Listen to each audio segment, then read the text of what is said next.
This is K-Pop Sunday, brought to you by K-Pop Sunbae before you have to go back to work on Monday. We are your hosts, Old R, Min, and JR. Hi, welcome to episode 34. So, back in an olden episode, we mentioned that Rain was previously a member of the first generation group Fan Club, and we also mentioned that their debut song, Search for a Dream, is actually a cover of Chumbawamba's Tub Thumping, and it is amazingly bizarre. So this episode is going to be all about K-pop songs that are covers, remakes, turns out to be purchased by Western songs. That's basically it. So I'm gonna start us off with the one that I personally think is really obvious, but a lot of people have forgotten about it or don't know about it because it's getting old. Time is moving on. We're not in the 2000s anymore, thankfully. But also, time has moved on. So, SM Entertainment. They're fun. Likes to work with foreign music producers. We all know. But back in 2009, SHINee released the beautiful, the lovely Juliet, which many High School Musical fans would notice is actually a remake of Corbin Blue's song Deal With It that came out in 2007. But actually, it turns out that the song Deal With It was originally written by a dude called Jay Sean, who is mainly a songwriter and producer, but he also has released his own music, and Deal With It was actually supposed to be his title track for his second album, but he was like, nah man, I think Corbin Bleu could do it better, so he gave it to Corbin. And then later, SM Entertainment bought the rights for Deal With It and then made it into Juliet. The logistics in the music world is strange, but it is hilarious. Because the songs sound the same, the lyrics are oh so different from Deal With It to Juliet. You should go listen to it. It's fun. Watch High School Musical too if you're too young. I mean, we've talked about this song way more times than you guys would probably think. Like, there's no reason for us to have mentioned this song to each other as many times as we have. You know, like that meme where it's like, oh, did you know that in ancient Rome they used to fill up the Colosseum with water and do like ship battles? Yeah. This is the K-pop Sunbaes version of Yeah. that. We keep telling each other this. We don't shut up about it. And it's just that we all knew about High School Musical and we all like SHINee. So I think that that's why it came up. That we all like were aware of it, and we just don't shut up about it. This is probably the first time we've ever talked about it publicly, but we talk about this at least twice a month. It comes We've done up that for all like the time. And we've been like talking together since like what, 2018? So This is like 2 to 3 years we don't shut up about this song. And we gotta mention it. And so we finally have a reason to. Yes. We had another thing that, whoa, okay, I won't mention it. It'll come up eventually. We do. Yeah. Yeah. We talk about it a stupid amount. It is really silly how many times we talk about it. But if you listen to nothing else today that we recommend, please listen to the Corbin Bleu song and also the SHINee song. If you've not heard either, you need to. We beg you.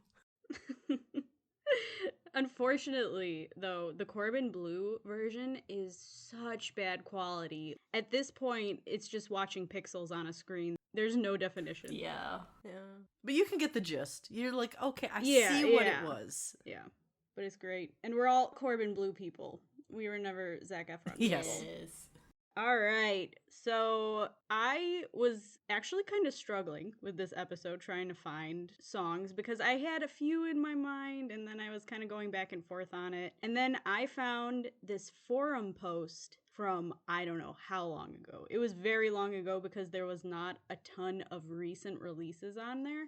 And I know there's been more remakes like the ones we're talking about in recent years. And on there, I saw that Jinushan released a song called How Deep Is Your Love in 1999. And I was like, hold on, is this the song I am thinking of? And yes, it is. This song is a remake of the Bee Gees song titled the same thing, How Deep Is Your Love, that was released in 1977. So 22 years later, Jinushan, a late 90s hip-hop duo and YG Entertainment's first artists, remade this song and used it as their title track off of their album Take One 5. And it is actually fantastic. I'm obsessed. It's so 90s, first of all. And they kind of made it like R&B. And at first I was like, I can kind of hear the music in the background. That's essentially the same song. But they hadn't used really many of the lyrics in the first half of the song. But then they start sprinkling it in toward the end. And I just really like how they made it theirs. You know, like a lot of these, you'll hear them and it's word for word, not word for word, but it just sounds like the exact same song, and that's because they've purchased the rights to it. But something as iconic as How Deep Is Your Love, to buy the rights to that song and then release their version of it, it would be kind of weird, especially if it's Jinushan who we're talking about. It would be really weird if they took like the exact same formula and applied it to theirs, but they really made it original in that way. So I highly recommend this one. And the video is great. They're like at a beach or something. I enjoyed it all around. And it was also my first time hearing it. So yeah, a really great song. Highly recommend. Yeah, good summer vibes. Mm-hmm. I'm a fan of the Bee Gees, and I didn't know that this was a thing. Really? Yeah, I do like it. I like the Bee Gees, and I like K-pop. Like, I do like Jinyu Yeah, Sean. I've got see, quite a few of same. their songs, and I did not make the connection. I'm a fake fan of the Bee Gees and Jinyu Sean. See, Tragic. yeah, I know of Jinushan, but I would say that I know the Bee Gees more than I know Jinushan, and I didn't know that this was That's a thing fair. either. That's fair. So it was a cool crossover for sure. And also an Yeah. interesting one. Like, you don't often see Yes. songs that are not pop songs. Like, I mean, I guess you could say the Bee Gees are pop, but 70s pop, you don't you don't really see that happen. I love it when K-pop songs take Western songs that have nothing to do with K-pop, don't even sound like they should be K-pop, and then they turn it into that. Mm-hmm. Exactly. Which is like our next song, which is Turbo's Komun Koyangi Nero, which was released in 1995. And the title translates as Black Cat Nero. And this is actually the oldest song we're going to be talking about today, as it's Turbo's 1995 hit song. It was originally an Italian children's song called Volevo un gatto nero, which was released in 1969.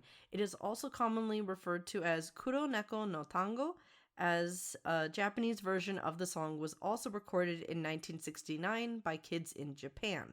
And just kind of break it down, Kuro means black, Neko, cat, Tango means like tango. So it's like the black cat's dance, basically. I just thought it was cute because I do speak Japanese, so it's very cute. I thought the song was way older than 1969, but I could not find anywhere that was like a good source that could corroborate that. So we're saying 1969. If it is much older, which I suspect it is, please tell us and give us a source, because I could not find that anywhere. I looked.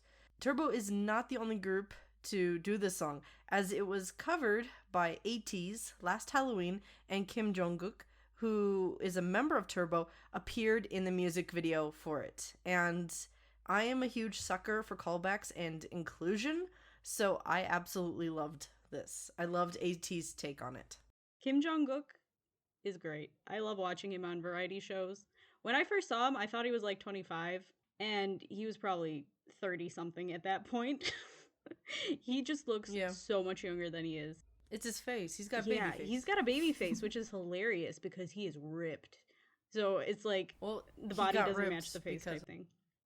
Yeah, I know. I know his story. Yeah, but... yeah. We're not going to talk about that again, but yeah, he's got a good reason to be ripped. Yeah, he's cool. Oh yeah, very. I love the Turbo song because they make such catchy and EDM style music that I just love, but I hate that music video so much. Yeah, the music video is kind of creepy. So, Min, what's another good song we should listen to? Well, for somebody who has not watched Produce 101 and probably never will watch it, I feel like I bring up I.O.I quite a lot during this podcast. But yeah, I.O.I's What a Man is a cover. Shocker to not old people. That didn't listen to music in the 90s or music from the 90s, you probably didn't know, and that is completely fine. But most olden people like ourselves were like, yes, this is probably a cover of Salt and Peppa's featuring En Vogue's What a Man from 1993. But it turns out that I.O.I's What a Man isn't a cover of the Salt and Pepper song, because both of these two songs take the same sample from a 1968 single called What a Man by Linda Lindell, who was a gospel singer. And she didn't release a lot of music because releasing a lot of music in the 60s as a black woman from a small town is not the easiest, but it is a great song. You can find it on YouTube and you should definitely go listen to it. A lot of good K-pop wouldn't have been around if it wasn't for black people sharing their music and making music and just being great. But yeah, you should go listen to all of these songs. Both the Salt and Pepper song, I.O.I song, and Linda's beautiful song. This song is so catchy, and it's specifically the I.O.I version that sticks in my head, just because I've heard it, like, I know of the Salt and Pepper version, but I've heard the I.O.I version more. And it's just so catchy. But I will say, the styling of this music video is very questionable, given how old some of the girls were at the time. Yeah. I think they leaned a bit too far on the sexy side for how old, like, Somi was, and who was the other one? I don't know. I know the girls, but I don't think all of I.O.I actually participated in this song. It wasn't like a subgroup. There was weird things with I.O.I. We could probably have an entire episode just on like them as a project group, but the song itself is really good. So yeah. My only problem was with the music video was that the song is What a Good Man. And, like, that's what, like, the lyrics are in English, at least. yeah. But, like, the music video is, like, this really awful guy who, like, ignores his girl until she basically does the movie transformation of being pretty, which is, like, she's already really pretty. Like, and also, like, her friends are, like, trying to help her be, like, oh, here's how you walk in heels and stuff like that. She was fine originally. What she needs to do is dump that guy and get a better one. The concept, that's really what it should have been. It was wrong. It was not right for what they were trying to do. Yeah, it was just, it didn't no fit. thank you. I want to say a thing about the Salt and Pepper thing, because I'm not a big fan of them. Or, like, I'm not going to be like, I listened to all their music, because I didn't. I was a child in the 90s. But I think I've actually heard their version of the song more in commercials than anything. Because I think that's where I've heard it from. Because I don't know. But I remember seeing the I.O.I thing and instantly clocking it as, oh, this is a cover. And I'm being like, I don't know where this cover is from. I just know that it's a cover. So I think I've heard it through commercials, which is kind of sad. Yeah, the people have bought the rights to over the years. It was weird to me how many people thought it was original. We discussed this before. How there's certain of these songs who people think that this is like, oh, this is like the first time it's being sung. Like, oh, it's for this group. It's like, no, it's been around for decades. And then that's when you get like the fan outrage of people who were like, you stole this from my artist. How dare you? Decades ago. Which is a good segue. Yes. Speaking of. So, okay, in 2010, Girls' Generation released the song Run Devil Run, and it was the title track off of their second studio album entitled Oh. Okay, let me preface this. This song is really not in the same boat as the other songs, because the quote-unquote original by Kesha in 2008 was only a demo. She never had any plans to release it. It sounded like, from what I read, she made the demo as a favor to the two songwriters, which I can't remember their names off the top of my head. Apologies. So this song was never going to be released, and it wasn't even supposed to make its way onto the internet at all, but it did, and that's kind of where the problem starts, because she doesn't have any writing credit for it herself, and like I said, she wasn't going to release it, and then SM bought the song, but people still thought that Girls' Generation somehow plagiarized it. I'm assuming it was just a small little group of angry fans who maybe didn't know how the whole licensing process works. There's been this long-standing misconception that they somehow stole the song, which doesn't work. You can't just take a song and release it and have no repercussions. I don't know, the whole thing just makes me laugh. But yeah, the Run Devil Run part is the only bit of English really that was kept, but the songs are exactly the same otherwise. Like, there's no really deviation from that. And they're both really good. You can like both of them. And I feel like this is probably not even an issue anymore because it's been 11 years at this point since the Girls' Generation version came out. But if you see a list, because it's still on lists saying that it's a remake of it, but it's not a remake. They just bought it. They bought it Like, was a demo that just yeah, happened it was to a be demo. voiced by Kesha. That's what it was. Yeah, and that's the issue You just because happen to know the artist. yeah, Kesha, she was big in the late 2000s. So the fact that she even had a demo of it, because as far as I know, big name stars, they don't do demos. It's just not a thing. Demo work is for the unknown artists or just people who do it as a job. It's not usual for someone like Kesha to do a demo. So I think maybe that's where the misunderstanding started, and that's why people were like, well, it's her song, and it's not really. I'm sorry. It's her version sounds great, but it's not her song. And Girls' Generation did a fantastic job. The video's fun. Yeah. Yeah, a lot of people don't know how the music industry works because the music industry likes to keep everything behind very locked doors. And also, it's a confusing, weird mess. But demos made by other artists is very normal. Even with Blackpink's Lovesick Girls, I think. One of the demos for that song, I believe, was actually something that was supposed to be a 21 song back in the day that they just scrapped for whatever reason. Like, a lot of music gets scrapped, get lost, get locked away in basements, and a lot of people buy stuff from other people. That's what this entire episode is, and I think I just made this all more confusing, but yeah, demos and other things, it happens a lot. Weird, hot mess. Be more calm. Don't scream plagiarism immediately, because a lot of people in the music fandoms do it, and it's annoying. Calm down. I think it's funny that you wrote here that Sones were trashing Kesha, who quote unquote stole their song, even though her version came out 2 years before. It was recorded 2 years before. That is absolutely hilarious. Yeah, that's common. I remember this whole, like, not all the situation, but I remember a lot of people, a lot of K-pop fans shitting on Kesha because of this, and it's like, dudes, my bros, don't. Embarrassing. Yeah. That's how time works. It was basically both ways, where there were people saying, oh, SNSD stole it from Kesha, and then there was the opposite side of people saying, no, Kesha stole it from SNSD a couple years earlier.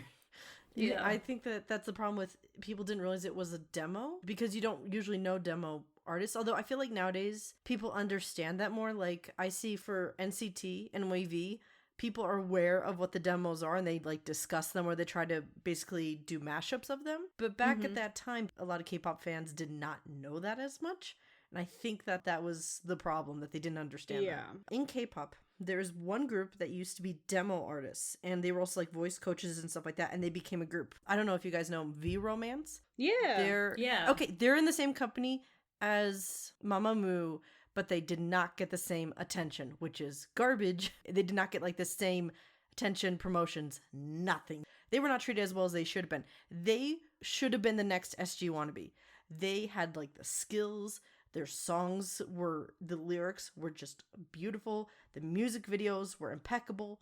Like, they deserved way better. So they're the only ones, though, I think of where, like, also when they debuted, they were a much older age. Like, a couple of the members were like my age, and they were debuting in like their mid-20s. Wow. And yeah, exactly. But it's because they had this long career in music, so they all had like these incredible voices, and then they became a group.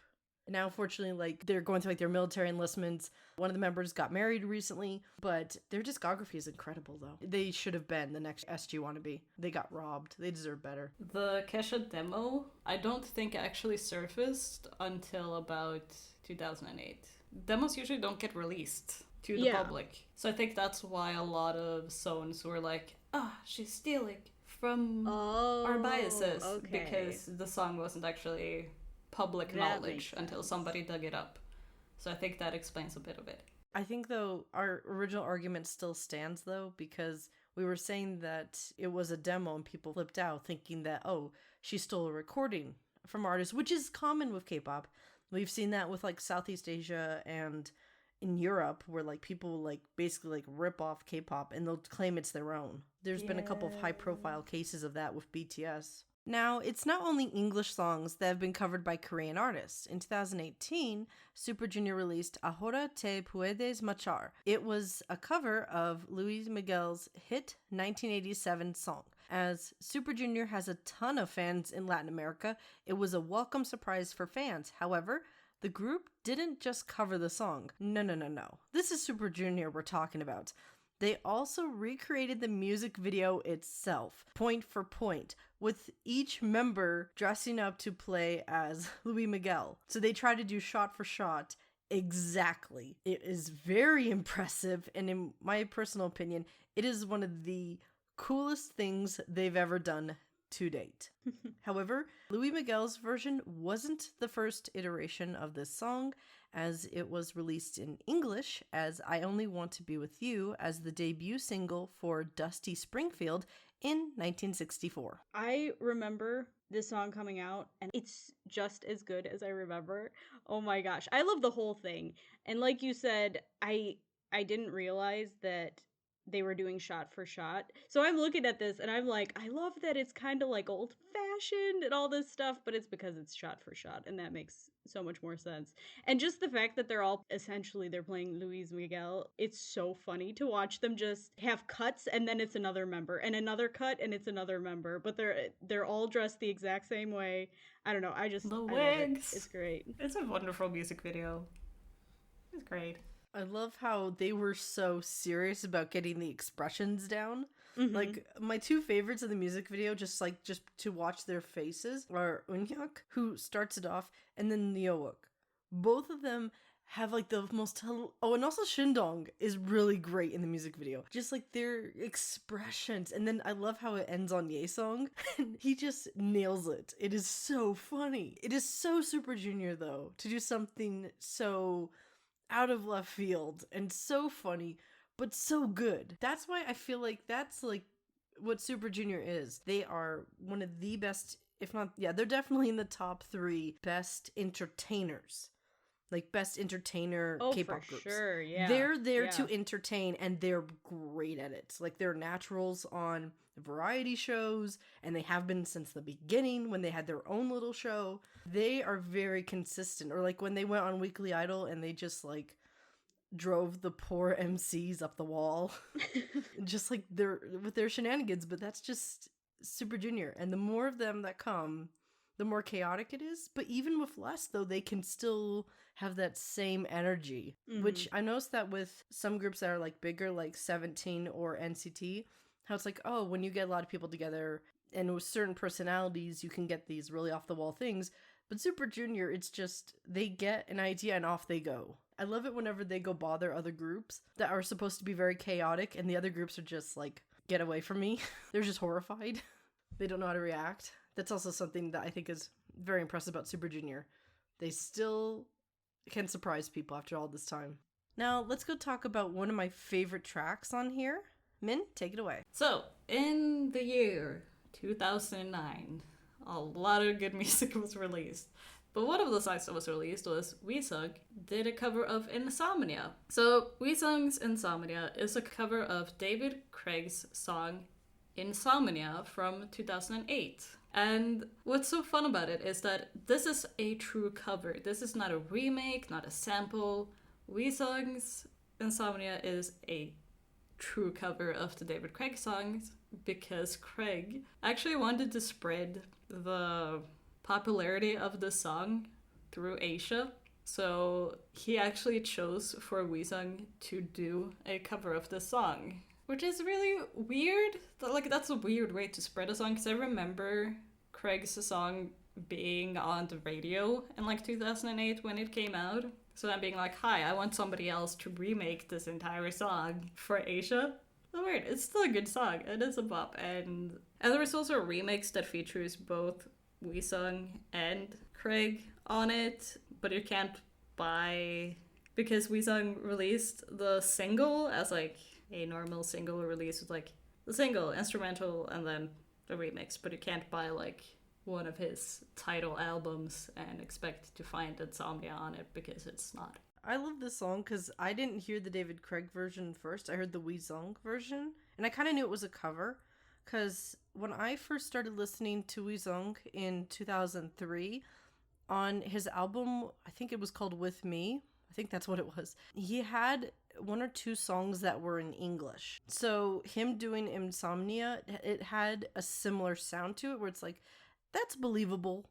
Like, it was really enjoyable, actually, this cover. Yeah. So it's actually one of my favorites. And then I like that Min brought it up, and I'm like, oh, we have to, or did I bring it up? And then you jumped on it. But I was just like really excited to have somebody talk about this song because it's so good. But I feel like it's part of Wee Sung's discography that's very hard to find. Like, I really want to own it, but it is not on iTunes, and I'm very upset. Yeah.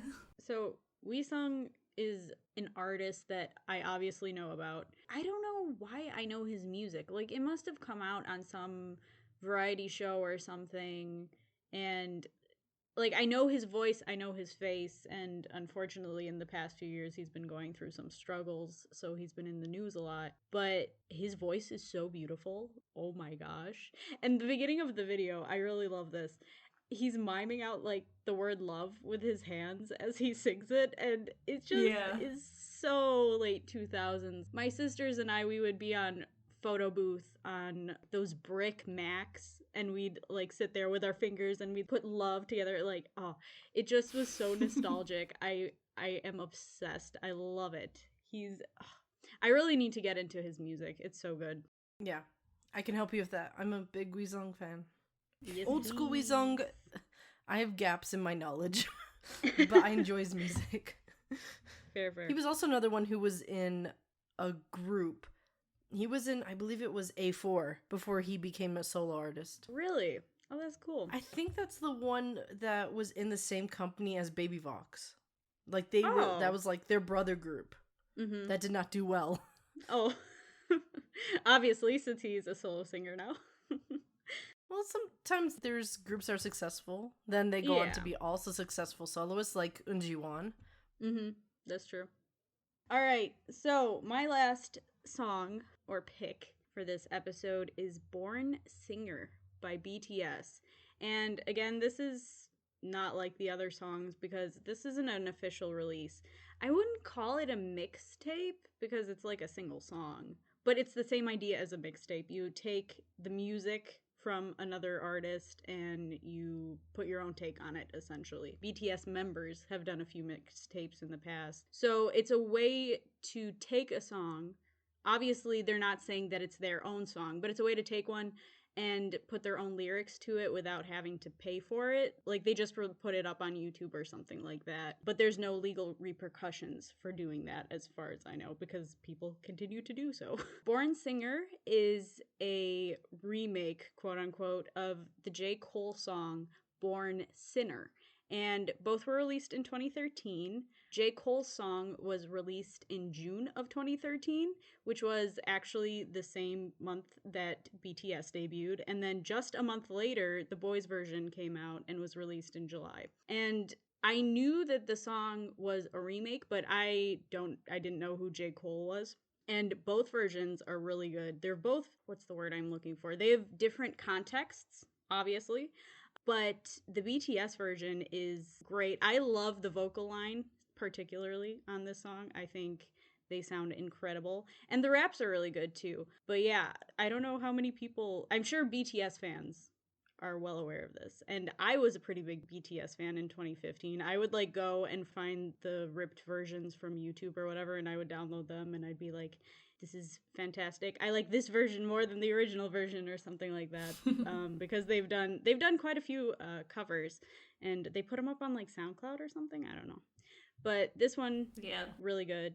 I enjoy it. Check it out. Check out both of them. They're very nice. All right, why don't you finish us off? Give us the last song. So the last song we're going to be talking about is JTL's 2001 hit, A Better Day.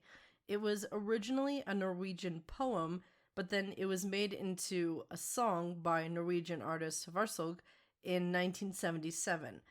And then in 1999, Multicyde, also Norwegian, did a version of it called Not for the Dough. And it was actually JTL's debut song. It was their first release after H.O.T. disbanded, when 3 of the members left SM and they had a little group that lasted for a couple of years. And it's a very pretty ballad song, especially because in the early 2000s, ballads were like the thing. But the weirdest thing about this is that it was put together by Jaewon, who is the youngest member, and it makes no sense how he found it or why he chose it. Because from all sources, he was only into hip-hop. Like his own solo music that he was releasing around a year or 2 after this, and his influences when he first started writing music on their 3rd album as H.O.T. were all hip-hop. He only had hip-hop influences. So I have no idea where this came from. This does not seem like anything in his wheelhouse. How would Jaewon find Norwegian music? I don't understand, especially because A Better Day, to me at least, sounds like it's a combination of the Varsog song and the Multicycle song. It doesn't make sense. He did research on this Norwegian poem song, and I don't know why. If I ever get the chance to interview him, I will ask him this, because it doesn't make any sense. He wasn't into any other kind of music except hip-hop, but he knew this Norwegian thing? Like, unless someone, like, tipped him off about it, but apparently it was his idea, according to all sources, so I don't understand it. Min, what's your take on a random K-pop artist who's normally into hip-hop finding Norwegian music? I remember the Multicyde song very well as the JTL song very well, but the thing that has always stuck with me more is that the Multicyde song uses some music that is from a movie. Not necessarily, I'm not sure if it's from a movie, but very similar to the 1975 movie Flåklypa Grand Prix. It sounds very similar to that, and thus it just instantly sounds nostalgic because of that movie. So it's a bit weird, but A Better Day, great song. Not for the Dough, also great songs, so should listen to it. Get into Norwegian music. You never know, it might become a K-pop song one day. A lot of Norwegian and a lot of Swedish people. I think there was more Swedish people working in the K-pop production than Norwegians, but there is some companies in this country that makes K-pop, so, you know. There's also a Norwegian band called Big Bang that was around before the K-pop Big Bang. Oh, yeah. Yeah. And they did a song about it. Yeah, which is hilarious. And it's also, in the Norwegian K-pop discords, there will always be some new K-pop fan that is like, what? Big Bang is coming to Norway? And everybody's like, no, it's the Norwegian band. They're having a concert like they do, because they do concerts in this country. Happens every like 3 years. There's some new fan that is like, oh, this. It's like, no child. Sweet summer child, no. So funny. Yeah. And you have to let them down every single time. Yeah. So, JR, what were you gonna say? I love this song. I absolutely love it. The sad horn in the background the whole time, I was like, yes, it's so good. And yeah, the chorus is just super pretty and it's really melancholy. I don't know, I just like it a lot. It's so funny when I think like things sound nostalgic for a time where I was like, I don't know, 1 year old. Hold on. In 2001, I was not 1, but I was a child. Yeah. So, but it's like this weird like nostalgia, and I don't know. It spoke to me on a different level. I enjoyed it a lot. Y'all might be shocked to hear that this is not my favorite JTL song. This is not one of their best, in my opinion. J1's music is very much, even though he's my bias, very much hit or miss. I love him, but... And now that you know that, let's wrap this up. To wrap up, there are a lot of K-pop songs that were originally songs or demos you might not be aware of. The topic has interested us for a long time, and we really hope that you like it too. There are more songs out there like that, and if you look at our Google Doc for this episode, you will see more on there. So, now on to the song of the day. So, August 1st, 2013, 24K released their second single, You Are So Cute. And I love this song so much. I think we mentioned this in a previous episode because their concept went from, ooh, masculine, buff, angsty boys to we are super cute. Like, you can see it in some of the members' eyes that they are struggling to keep up the aegyo for that music video.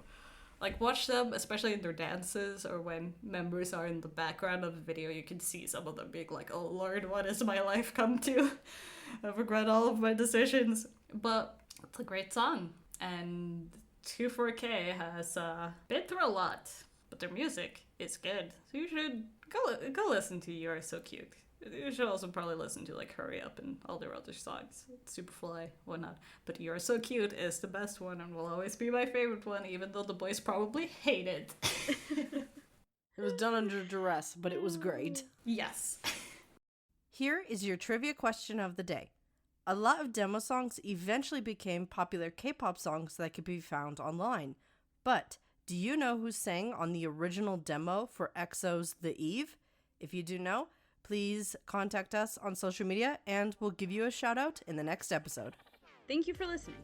If you enjoyed the episode, then please make sure to rate, subscribe, follow, and tell your friends about us. If you want to interact with us or just see more of our content, then you can follow us on Twitter at K-pop Sunbaes or on our other social media platforms, which will be in the description. Also, don't forget that our next episode comes out on August 15th. Thanks, everyone. Bye. Bye. 안녕.